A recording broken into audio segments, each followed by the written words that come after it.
আপনি কি জানেন, মানবজাতির ইতিহাসে এমন একজন নবী ছিলেন যিনি মৃত্যুর স্বাদ গ্রহণ করার পরও বর্তমানে জান্নাতে অবস্থান করছেন?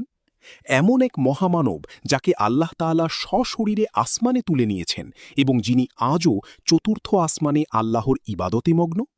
তিনি কোনো সাধারণ মানুষ নন, তিনি ছিলেন হজরত ইদ্রিস আলাইহিসসালাম। কিন্তু কেন তাকে জীবিত আসমানে তুলে নেওয়া হলো? জান্নাতের ভেতরে ঢুকে তিনি কেন আর ফিরে আসতে চাইলেন না? আজ আমরা উন্মোচন করব ইতিহাসের সেই বিস্ময়কর ও রহস্যময় অধ্যায়। ইসলামের ইতিহাসে হজরত আদম আলাইহিসসালাম এবং হজরত শীস আলাইহিসসালামের পর নবুয়তের মহান দায়িত্ব নিয়ে পৃথিবীতে এসেছিলেন হজরত ইদ্রিস আলাইহিসসালাম। তিনি ছিলেন পৃথিবীর প্রথম মানুষ যিনি কলম দিয়ে লিখতে জানতেন এবং কাপড় সেলাই করার বিদ্যা উদ্ভাবন করেছিলেন। তার প্রজ্ঞা এবং আল্লাহর প্রতি গভীর আনুগত্য তাকে অন্য উচ্চতায় নিয়ে গিয়েছিল। পবিত্র কুরআনের সূরা মারিয়ামে মহান আল্লাহ তাআলা তাঁর সম্পর্কে বলেছেন, এবং এই কিতাবে ইদ্রিসের কথা স্মরণ করো, সে ছিল সত্যনিষ্ঠ এবং একজন নবী। আমি তাকে উন্নীত করেছিলাম এক উচ্চ স্থানে। কিন্তু সেই উচ্চস্থান বলতে আসলে কি বোঝানো হয়েছে? কেন তার জীবন কাহিনী অন্যান্য নবীদের থেকে সম্পূর্ণ আলাদা? চলুন ফিরে যাই হাজার বছর আগের সেই অলৌকিক সময়ে। হজরত ইদ্রিস আলাইহিসসালাম ছিলেন অত্যন্ত ইবাদতগুজার। প্রতিদিন তার আমলনামা যখন আকাশে ফেরেশতাদের কাছে পৌঁছাত, তারা তার ইবাদতের প্রাচুর্যে দেখে বিমোহিত হতেন। বর্ণিত আছে, তৎকালীন সময়ে পুরো পৃথিবীর মানুষ মিলে যে পরিমাণ সওয়াব অর্জন করত, ইদ্রিস আলাইহিসসালাম একাই তার চেয়ে বেশি সওয়াব কামাই করতেন। তার এই আধ্যাত্মিক উচ্চতা দেখে স্বয়ং মালাকুল মাউত বা মৃত্যুর ফেরেশতা আজরাইল আলাইহিসসালাম তার সাথে দেখা করার ইচ্ছা পোষণ করলেন। মালাকুল মাউত মানুষের রূপ ধরে ইদ্রিস আলাইহিসসালামের কাছে এলেন। বেশ কয়েকদিন তারা একসাথে থাকলেন। ইদ্রিস আলাইহিসসালাম তার প্রখর অন্তর্দৃষ্টি দিয়ে বুঝতে পারলেন এই ব্যক্তি কোনো সাধারণ মানুষ নন। যখন পরিচয় প্রকাশ পেল, তখন ইদ্রিস আলাইহিসসালাম এক অভাবনীয় আবদার করে বসলেন। তিনি বললেন, হে মালাকুল মাউত, আমি একবার মৃত্যুর স্বাদ গ্রহণ করতে চাই, যাতে বুঝতে পারি মৃত্যুর কষ্ট কেমন এবং আল্লাহর ইবাদতে যেন আমি আরও বেশি মনোযোগী হতে পারি। মৃত্যুর ফেরেশতা অবাক হলেন। আল্লাহর অনুমতি ছাড়া তিনি কারও প্রাণ নিতে পারেন না। কিন্তু আল্লাহ তাআলা ইদ্রিস আলাইহিসসালামের এই বিশেষ আরজি কবুল করলেন।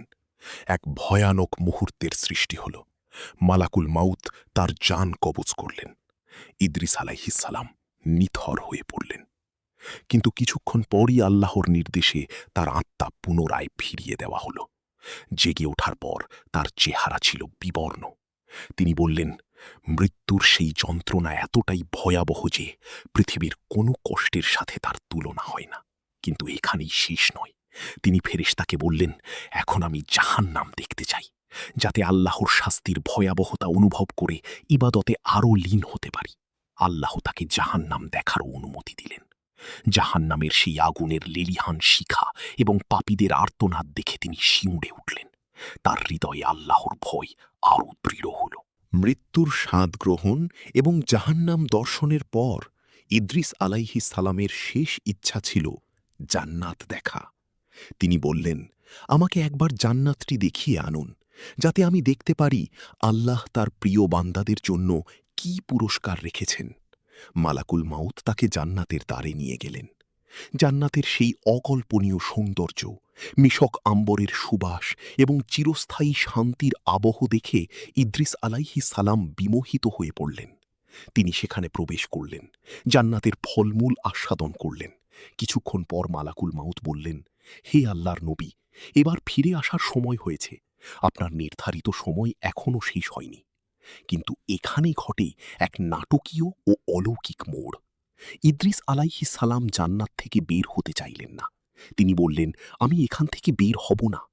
মালাকুল মাউত অবাক হয়ে কারণ জানতে চাইলেন।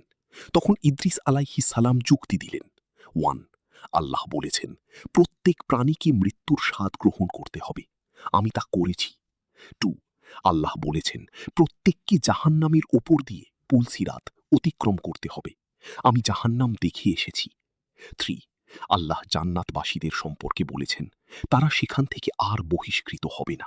সূরা আল হিজর 48। এই কথোপকথন চলাকালীন আল্লাহ তাআলা ফেরেশতাকে জানিয়ে দিলেন, ইদ্রিস যা বলছে তা সত্য। তার তাকদিরে এটাই লেখা ছিল।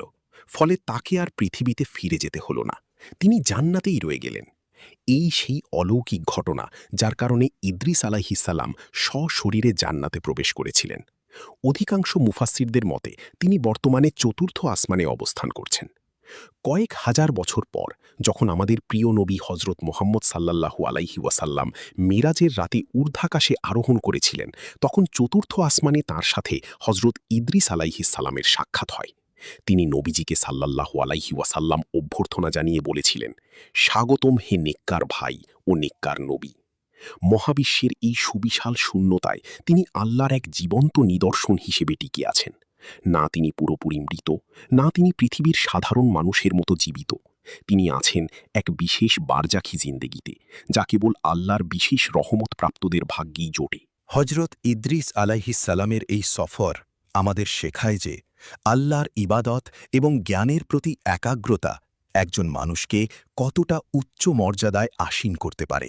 তিনি ছিলেন কলম এবং সূচির কারিগর, কিন্তু তার লক্ষ্য ছিল আরশে আজিম। আজকের এই অস্থির পৃথিবীতে আমাদেরও উচিত ইদ্রিস আলাইহিসসালামের মতো জ্ঞান অর্জন ও আল্লাহর প্রতি একনিষ্ঠ হওয়া। মৃত্যু অনিবার্য, কিন্তু সেই মৃত্যুকে যারা ইবাদতের মাধ্যমে জয় করে, আল্লাহ তাদের স্থান দেন জান্নাতের চিরস্থায়ী বাগানে।